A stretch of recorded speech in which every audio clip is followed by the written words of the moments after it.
And good morning, space engineers. This is Mr. Kasarian. And this is Tekran. And welcome back, everyone. So, by the time this video goes live, I will actually just be coming back from my vacation.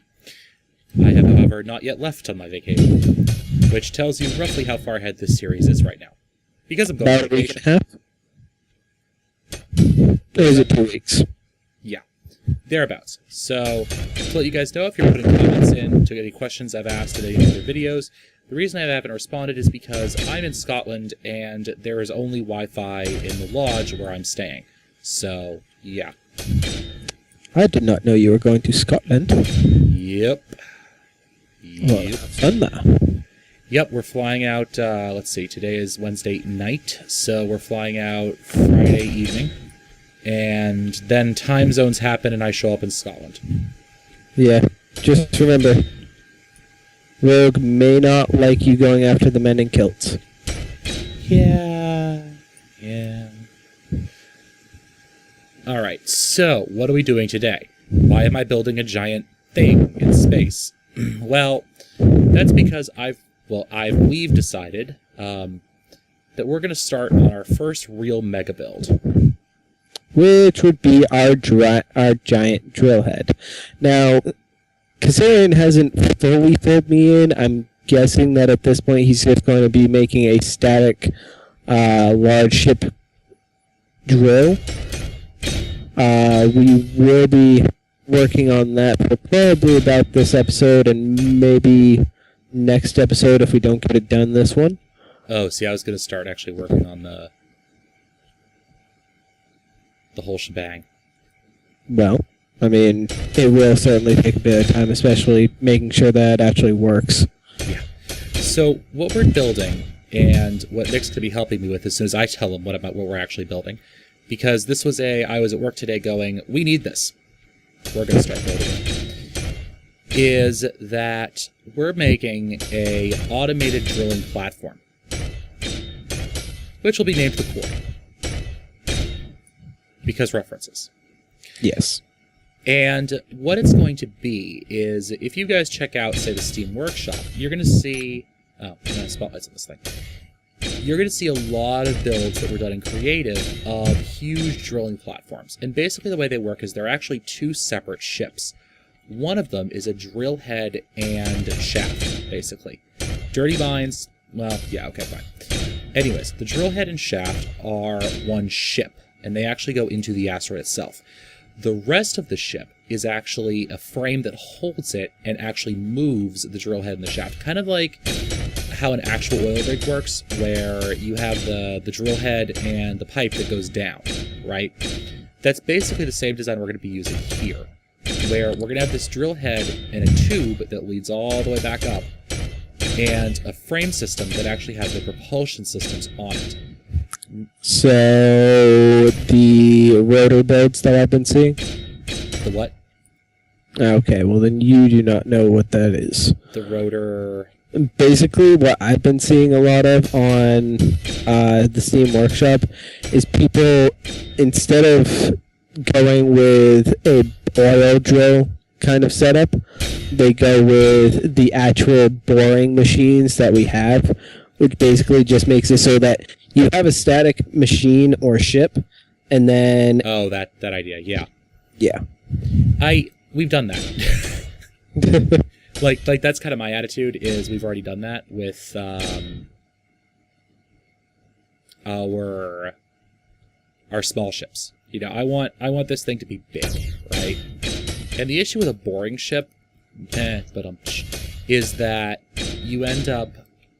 Or the issue that I've been running into is this is a large ship, right? And large ships mean that we can put refineries on it, right? But the problem that I ran into when I was just doing the conceptual for it is that refineries are big. And Indeed, they are. Yeah, and the problem with a mining ship tends to become that even though you can just expand your drill head size, the vibration becomes so bad that the ship will just shake itself apart. Unless, of course, you add on about 1.5 million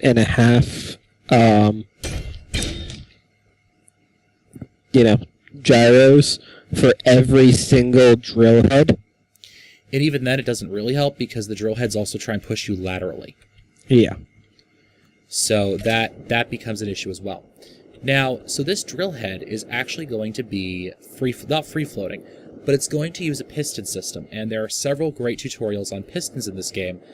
So I won't reiterate there are two ways of making them. The first one use rotors. Well, both of them use rotors, but one of them is kind of like an old school turn of the century steam engine, where you have a crank arm, a throw arm, etc., etc., etc., etc.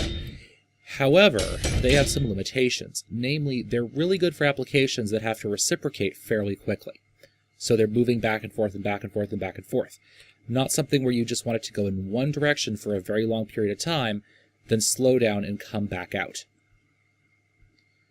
What we're going to use instead is actually a wheel piston design. There are two designs we could really use for this, wheel piston, gravity piston. I've decided to go with wheel piston because they're a little bit, I'd say they're easier to control. If we did a gravity piston with artificial mass, we'd have to actually put retro thrusters on the ship itself, on the drill head. And that gets messy because that means we need more power on the drill head, more etc., etc., etc. So my idea was just to go with wheels, both to hold it in place and to function as a drive system. But, so what do you think? I think that's a good idea. My question is, how useful is a piston going to be? Well, the main thing what we can do is, it's mostly to counteract the lateral and the shake, is that with wheels you can actually hold it in place pretty well without it vibrating much. So with wheels or with rotors? With wheels connected to rotors. I have not seen that. Granted, I haven't looked up any of the piston tutorials, so I'm not entirely sure what we're even doing, so... Yeah. All you really need to do is at this point, just build... Well, let's do this first. So, one of the issues that you run into with this sort of design is that we're obviously not going to be putting our Hergemergurge... Yes, very descriptive, I know. We're not going to be putting our primary motive system, our refineries, etc., on the drill head, because the drill head's moving. And the frame that goes around it is actually going to be locked to the asteroid using landing gear. So that'll prevent any lateral motion or vertical or shake. So we have a challenge, which is how do we get the items from the drill head out to the ship easily.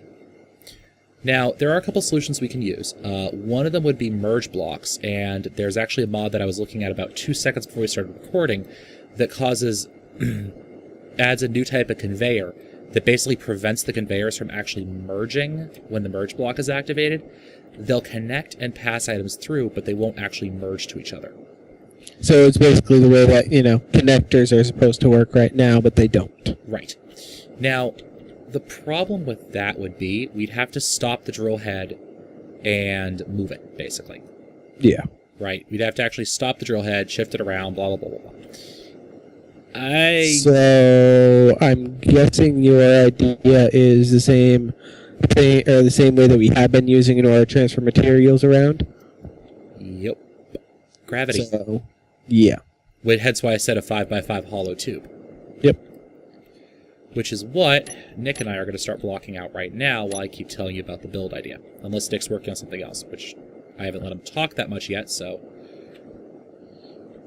Well, I'm not entirely sure what I should be working on right now because I actually have been extremely busy with the move because I am now living in an entirely new place. I am about 50 miles north of where I was. Nice. Okay. So see the outline I'm drawing down, just a 5x5? Yes. Of light or heavy? That's a question. I'm doing heavy right now because I'm thinking we're going to have items bouncing around in here. Right? Yeah. And even if we use a 0.01 gravity field, those are going to pick up some speed over the length of the drill. I do have one question for you, though. Yeah. Why aren't you using corners over here? Because I was just roughing it out as a rough guideline. Well, I have OCD, so... Oh, also because I was going to... So this entire area is going to be mostly enclosed, I'm thinking. Because see how this is a slope here? I want it to slope up so we have some place to put, like, reactors and stuff. And yay, hotbar issues. Oh, yeah, multiplayer. Right, good luck with that. That was me last week. Yeah, I understand. So I was going to have this area covered in, kind of like... that, right? I see. And then have our generators and other fun components in this little trench area here. Okay. Yeah. Well, that does make sense. Yep. But it still would make sense to use a corner block there simply to make it so that uses less resources. In fact, to be honest, we don't even need the corner block. Well, we do, I guess, because items can decide to... jump through corners. Just Actually, the way it... Yeah. Yeah, that's right. Corner blocks are the better idea there. Yes. So let's swap those out. So if you just want to... Go and grab about 7,000 or 8,000 of our probably about 100,000 steel plates that we have. Yeah. Because you managed to somehow get a... military mine layer. Yeah, military mine layer set up.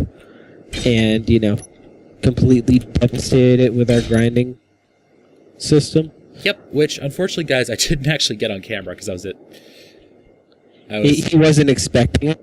No, I wasn't, and I was actually playing on my laptop at my during my lunch break when it happened, and I'm like, oh yeah, I'm getting this.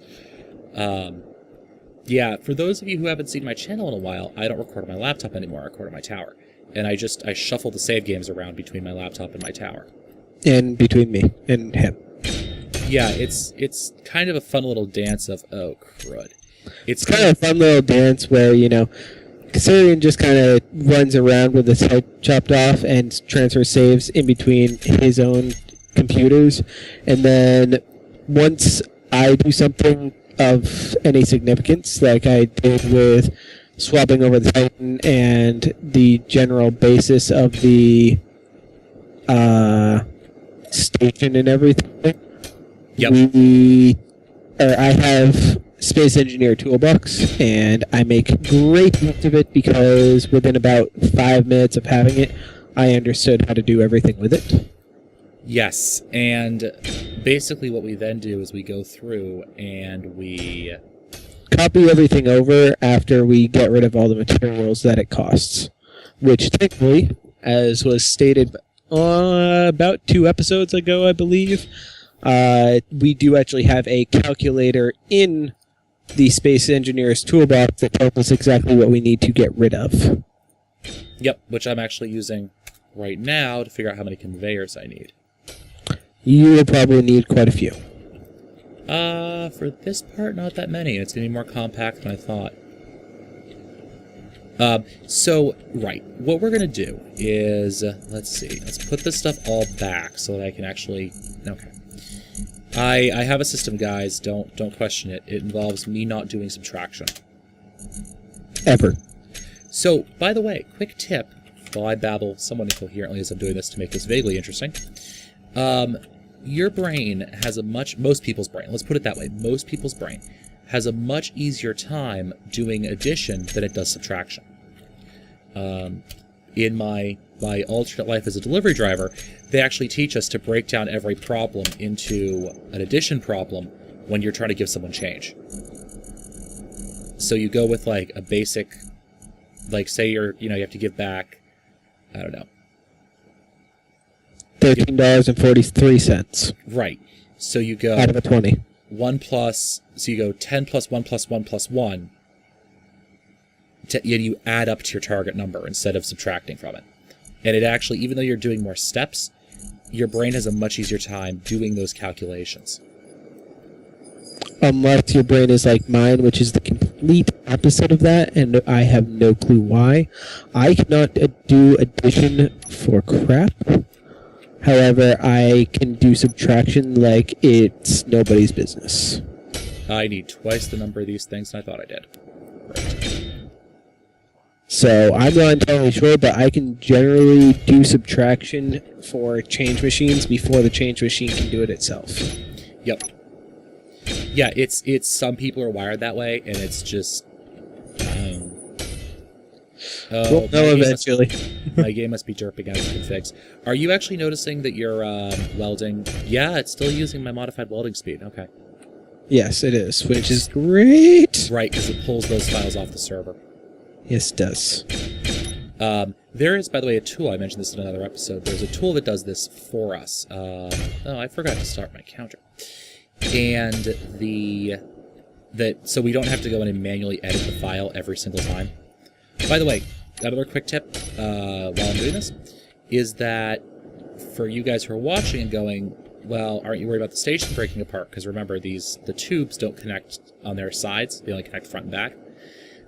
I actually started this as a station block. So right now, according to the game, this is a space station. And space station... What was that? And the best thing about that is that you can easily swap it over because the space engineers, developers figured, oh, hey, we should probably add this in because it's a great idea. Yeah, it really is. It makes building large ships a lot easier. Yeah, because they don't move around. They don't move around, and if you accidentally separate them, you don't have an issue. It's not, oh gosh, it's floating apart now. So, a bit of space engineers trivia, I guess, would be the way of saying it, is that you actually, when you're playing space engineers, every ship is a grid. And that's actually what they call it. It's called a grid. And that's how the blocks are placed. So think of it like Minecraft, the entire world is one grid. Every type of ship has a different size grid. So large ships have one size grid, small ships have another, and actually stations have a completely different grid, even though the block's the same size as a large ship. Because every station in the world is actually sharing the exact same grid. Which is why you can actually break a station in half and just sew it back together by placing blocks. Because according to the game, it's just one giant grid. That's why when you actually the best way to do this is to show you guys. So if I go to a large ship, right, I can move this thing freely. It doesn't rotate on a snap. It does whatever it wants to, right? If I go to new station, oh gosh, you can see it's actually already on a snap grid, right? I can't freely rotate it like I can the other blocks. And that's because every station is on the exact same grid. So when one trick you can use, by the by, is you can easily convert a station into a large ship. There's a button in your control panel under the info tab. Don't do it if your station's half inside an asteroid, because any block that's in the asteroid will be destroyed or damaged. Now, if you have to repair, say, a large ship or you want to do some major construction on it, just put a merge block on a station block, dock your big ship to that merge block, and it will become a station in turn. Yeah, merge blocks must be extremely strange blocks if they're doing that, because it's literally changing the grid that they're based off of. Yes, it is. And it apparently, the reason it was pretty much on its own during that update was because... of all the issues? Yeah, because it just took so long to make it. But they basically said that it's what they envisioned for docking in the first place. They're just working on, inventory stuff. And yeah, the rumor I've heard is that the main holdup on inventory. And so if you have a merge ship, all right, I'm going to say that, change topic, not change topics, but change explanations. Say I merged the Titan to the station, and then I connected it using its front port here to the station. Well, the problem's going to be that the entire inventory interface is going to be all mixed up with the station. Same with the reactors. Because of the way merge blocks and conveyors work, the game has no way of telling that this is actually a separate object on the same grid as the station. So part of the issue with the reason we haven't gotten true connector docking from the game devs is because they're trying to work that problem out. At least that's the rumor I've heard. That sounds about accurate. Also, Kassarian. Yes. I happen to have figured out that we do not have any more steel plates in our grinding machine. Do we have any more? We should have some more in one of the... Well, no. In the grinding machine. In other words, it's done transferring. Oh, thank goodness. Only took it 2.5 hours. Yeah, that sounds about accurate. Yeah. Yeah. That was not... that was fun.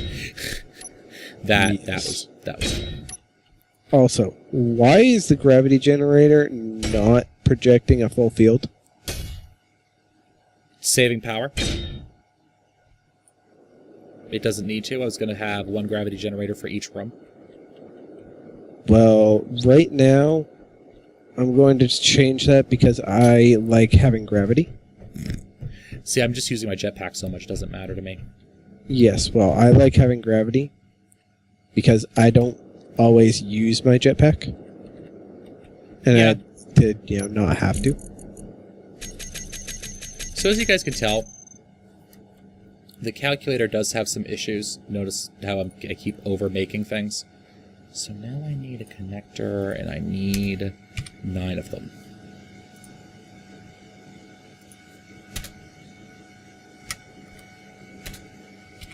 Alright, so that says I need 1170. Nope, hold on. 9. Alright, so 72 motors. Right. So the one downside, by the by, is that, let's see.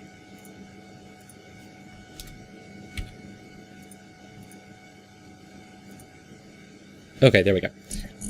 You can run into some issues with the calculator, namely that sometimes it doesn't, its calculation function is a little weird because its implementation of .NET Framework is a little peculiar. Let's just go with peculiar. Meaning it's horrible. Meaning it was... It was never meant for it. Oh, that's why I missed conveyor. Durr. That smashed my face. Well, we're having about the same luck today.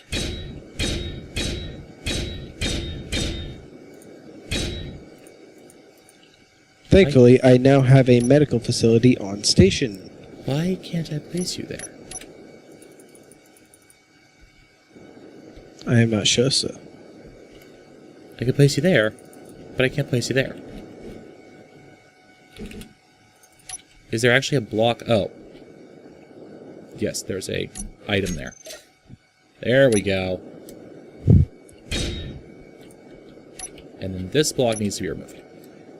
Alright, so let's do the steel plates, steel plates, steel plates, steel plates, steel plates. Alright, so what we're going to be doing for the next few minutes... Oh, for heaven's sakes. I really wish they'd fix that. The dirtastic inventory issues. I figured out how to fix them. You hit 0 and then you go back over? No. Oh? You simply get rid of whichever inventory item is causing the issue. Oh. The thing is that the server client stuff, you're probably seeing a different one than I am. I'm seeing the one where it stays looking like you're trying to place it even when you have a tool out. Yes. Oh, that's what you're getting to? That fixes it as well. Oh, okay. Alright, so we're probably going to be back in a few minutes, because all we're doing now is just we're going to place some blocks, weld some blocks, place some blocks, weld some blocks. So... A whole lot of them. Oh, yeah. So we'll be right back. Alright, guys, we're back, and we altered our design a little bit, because we realized that we really didn't need that full 5x5 vertical. And that was simply because we remembered that conveyors can accept more than one block at a time, so long as the ejector doesn't have an issue. So basically what we decided to do was to close this entire area in, as you can see here. It's a little easier to see if I finish up these pieces. So let me grab some more. Are you grabbing more steel plates? Yes. Okay. So with this done, what this is going to basically be is a little dome exiting out to that drop-off point right above us. All right. So now it's just a 3x3, and we really don't have to worry as much about, how wide this thing is going up, because that means we would need more stabilizing bits, and it would kind of get messy in a hurry.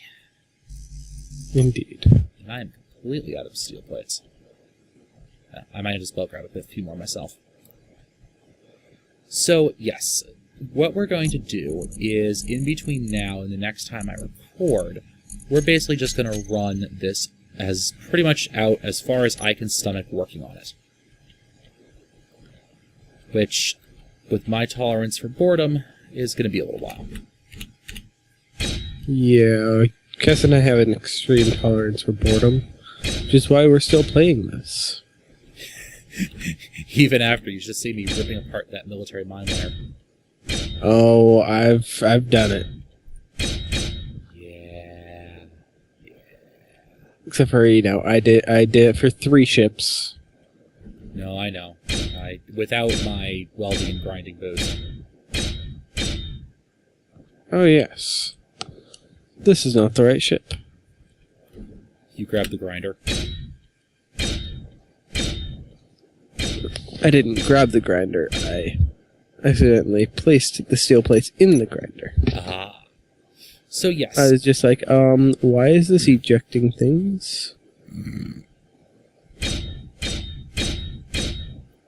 That's always a great moment. So what we're going to do is also figure out how long this thing needs to be. I want it to be fairly beefy.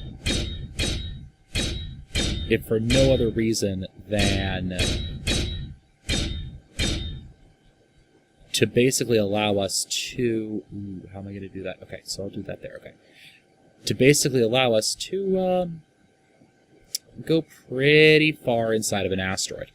Unfortunately, because of the design here, we're basically going to have to do this